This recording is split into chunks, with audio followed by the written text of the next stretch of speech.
हमें दीदी के।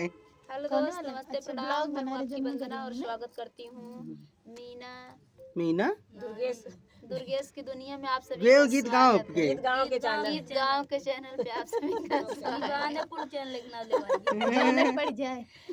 नहीं गीत गाँव के चैनल पे आप सभी का स्वागत है।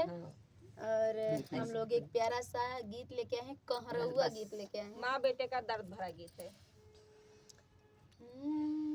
दिन रतिया रोवे गो माई हो, ए गो माई हो, दिनवा कैसे बिताई।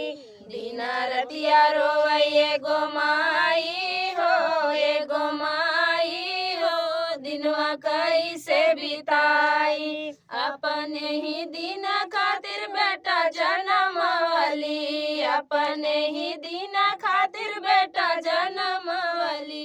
उहो बेटा गईले अलगाई हो, अलगाई हो, दिनवा कैसे बिताई।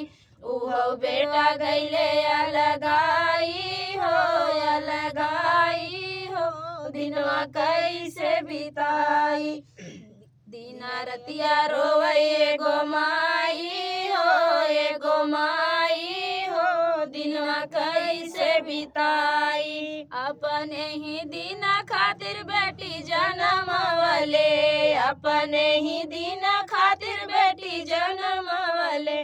उहो बेटी भइली पराई हो, पराई हो, दिनवा कैसे बिताई।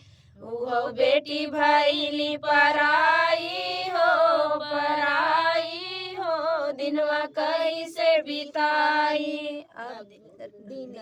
दिन रतिया रोवे गो माई हो, ए गो माई हो, दिनवा कैसे बिताई।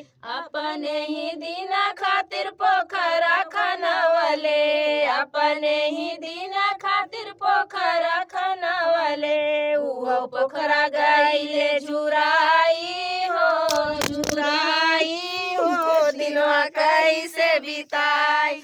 उहो पोखरा गईले झुराई हो, झुराई हो, दिनवा कैसे बिताई।